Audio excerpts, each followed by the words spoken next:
waxaa maanta magaalada Burco lagu soo gabagabeeyay kula soconayay muddo 5 maalmood ah oo ay qabsadeen dadka xubnahoodu kala dhantaalan yihiin ee loo yaqaan naafada kuwaas oo ka waramayay caqabadaha haysta ama dhibaatooyinka kaga yimaada dhanka bulshada. Ujeedada kulankan ayaa lagu tilmaamay in lagaga doodayay sidii dadka naafada ahi xuquuqdooda u heli lahaayeen iyo waliba sidii loo dabooli lahaa baahiyaha kala duwan ee haysta naafada ku nool gobolka Togdheer. waxaana kulanka ka soo qayb galay mas'uuliyiinta maamulka gobolka Togdheer ka degmada iyo qaybaha kala duwan ee dadka naafada ah ee ku nool gobolka Togdheer.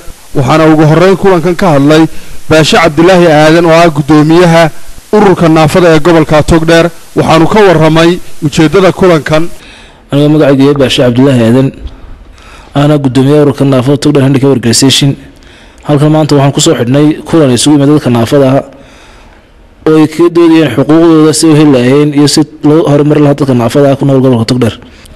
waxaan kaloo inaantay halkan aan ugu dardaarmay dadka naafada ku nool gobolka Togdheer inuu yahay naafadu maskaxda laakiinse qofka tuu jirka ka naafooban waxa naafo waxay baran karaan waxay qabsan karaan waxa loo magaranaysaa ay dadka bulshada kale ay leedahay way magaranaysaa samaysan karaan. Baasha Cabdilaahi Aadan waxa uu sidoo kale fariin u diray qurba jooga iyo cid kasta oo soo caawin karta isagoo ka codsaday inay u baahan yihiin in wax laga qabto baahiyaha haysta. fariinta aan u diray qurba jooga iyo dadka intay dawladda mas'uuliyiinta Soomaaliland waxa halkan uga diraya dadka inay la socdaan ururkan TOJO oo ka howlgala gobolka Togdheer inay si weyn gacan qayb leh ka qaataan horumarintiisa iyo waxqabadkiisa.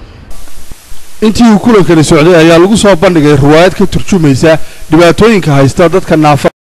way shay horta waxa ay qofkii ugu horeeyay saddex jirkayga ilaa 7 jirkayga guriga u maray cidba kulama kaloo kaamaro wax baro iyo curiyaan baa wax qabsan karaya iyo curiyaan baa sida yeeraya leeyma wada qofkii ugu horeeyay waa yaab imika waan kaadiya taladaadi waan qaatay ee wad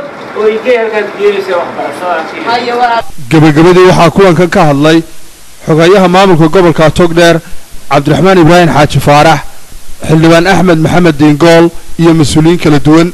waxaana dhamaantoodba tilmaameen inay taageeri doonaan naafada gobolka Togdheer wax kasta oo ay uga baahdaan. kulankan ayaa noqonaya kulankii u horeeyay oo noociisa oo ay yeeshaan naafada gobolka Togdheer.